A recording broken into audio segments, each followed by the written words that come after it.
Hi viewers, welcome to our channel. ప్రస్తుతం మనతో పాటు దాము బాలాజీ గారు సీనియర్ జర్నలిస్ట్ ఉన్నారు. వారితో ఒకసారి మాట్లాడదాం. సార్ నమస్కారం. సార్ నమస్తే. సార్ విజయసాయి రెడ్డికి సిఐడి వాళ్ళు షాక్ ఇచ్చారు సార్. మరోసారి ఆయనకి నోటీసులు ఇచ్చి విచారణకు హాజరు కావాలని చెప్పేస్తారు. ఆయన రీసెంట్గానే నోటీసులు అందుకొని విచారణకు కూడా హాజరయ్యారు.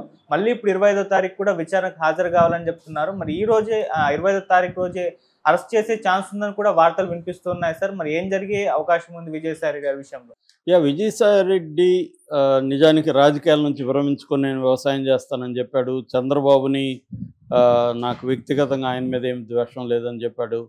సో ఇవన్నీ చెప్పినాక కూడా ఆయన మళ్ళీ రాజకీయాల్లో ఉంటున్నట్టుగానే ఆయన స్టేట్మెంట్లు ఇస్తున్నాడు. ఇక్కడ వైస్ ప్రెసిడెంట్ని కలిశాడు, ధన్కర్ని. తర్వాత జగన్ గురించి ఇప్పుడు ఒకసారి బయటకు వచ్చినాక జగన్ పార్టీలో ఏం జరిగితే ఈయనకి సంబంధం లేదు. కానీ ఈయన పదే పదే ట్వీట్లు చేస్తూ మీడియాతో మాట్లాడుతున్నాడు. రెండోది విక్రాంత్ రెడ్డినే తప్పు చేశాడు అని మాట్లాడుతున్నాడు. తర్వాత లిక్కర్ స్కామ్లో కూడా ఎవరు డబ్బులు ఎంత తిన్నారు ఇవన్నీ నాకు తెలుసు అంటున్నాడు. అంటే ఈయన ఆంధ్రప్రదేశ్ రాజకీయాల్లో ముఖ్యంగా యాంటీ జగన్ స్టేట్మెంట్లు ఇస్తున్నాడు. మరి ఎందుకు ఇస్తున్నాడు? ఒకటి, చంద్రబాబు తన మీద ఆల్రెడీ కొన్ని కేసులు ఉన్నాయి. దాని నుంచి బయటపడడానికి జగన్కి హాని చేస్తే చంద్రబాబు తనకి కేసుల్లో ఇరికించుకుని ఉంటాడన్న ఉద్దేశంతో చేస్తున్నాడా? లేకపోతే ఆల్రెడీ బీజేపీతో ఒక ఒప్పందం అయింది, బీజేపీ తనకి గవర్నర్ పోస్ట్ ఇవ్వబోతున్నారు. అయితే ఈ లోపల కొంత జగన్కి డ్యామేజ్ చేయాలన్న కండిషన్తోనే చంద్రబాబు కూడా దానికి ఓకే చేశాడు అన్న ఇది కూడా బయటకు వస్తుంది వార్తలు. ఇది ఒక యాంగిల్ అయితే, రెండో యాంగిల్ అసలు విజయసాయి రెడ్డి జగన్ కలిసి డ్రామా ఆడుతున్నారు. ఊరికే ఉత్తుత్తిగా జగన్ మీద పోరాటం చేస్తున్నట్టుగా విజయసాయి రెడ్డి బిల్డప్ ఇస్తున్నాడు.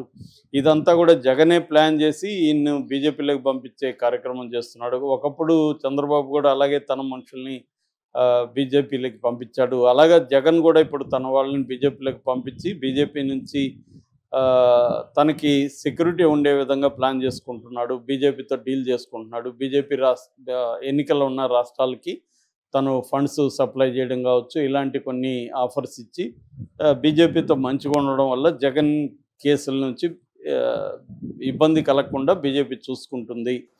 అట్లాగే చంద్రబాబు జగన్ని అరెస్ట్ చేయకుండా కూడా బీజేపీ చూసుకుంటుంది అన్న ఒక వార్త. దీనికి చంద్రబాబు చెక్ పెట్టడానికి ఇతన్ని కేసుల్లో గట్టిగా ఇరికించాలని ప్లాన్ చేస్తున్నట్టుగా చెప్తున్నారు. ఎందుకంటే ఆల్రెడీ ఈడీ విచారణ జనవరిలో చేశారు. అప్పుడు ఒక 25 ప్రశ్నలు ఇతను అడిగారని చెప్తున్నారు. మళ్ళీ లాస్ట్ వెన్స్డే సిఐడి పిలిచింది. సిఐడి అనేక ప్రశ్నలు అడిగింది. దానికి మళ్ళీ ఈయన మీడియాకు వచ్చి కూడా సమాధానం చెప్పారు. మళ్ళీ ఇప్పుడు సిఐడి ఫ్రెష్గా ఈయనకి నోటీసులు ఇచ్చింది. 25వ తేదీ ఈయన్ని మళ్ళీ విచారణకు రమ్మన్నారు. అంటే మరి ఎందుకు పదే పదే సిఐడి విచారణకి ఈయన పిలుస్తుంది అనేది ఇప్పుడు $1,000,000 ప్రశ్న.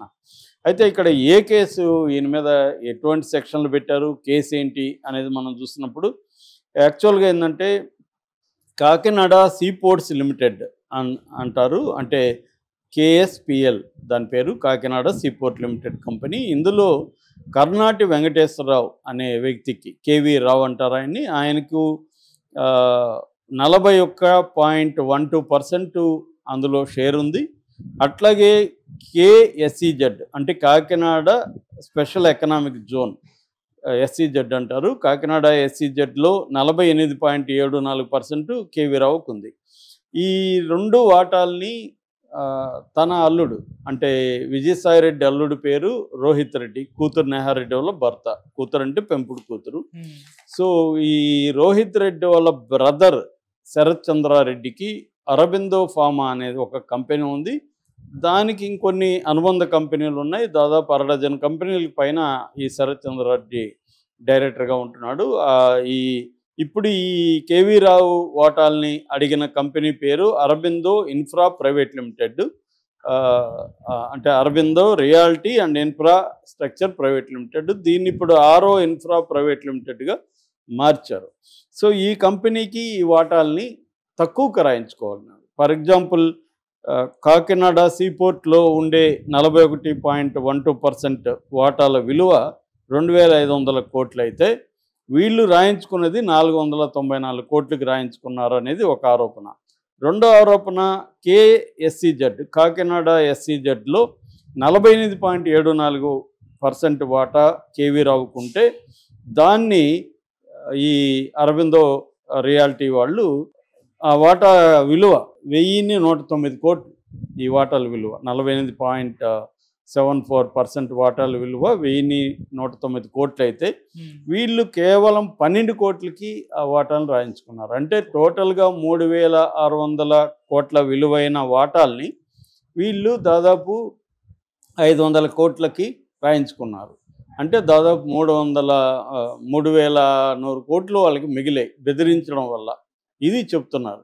మామూలుగానే మనకు ప్రభుత్వంలో ఎవరైతే ఉంటారో వాళ్ళు ఇతరులను బెదిరించి రాయించుకోవడం అనేది ఈ మధ్య అన్ని చోట్ల వింటున్నాం మనం.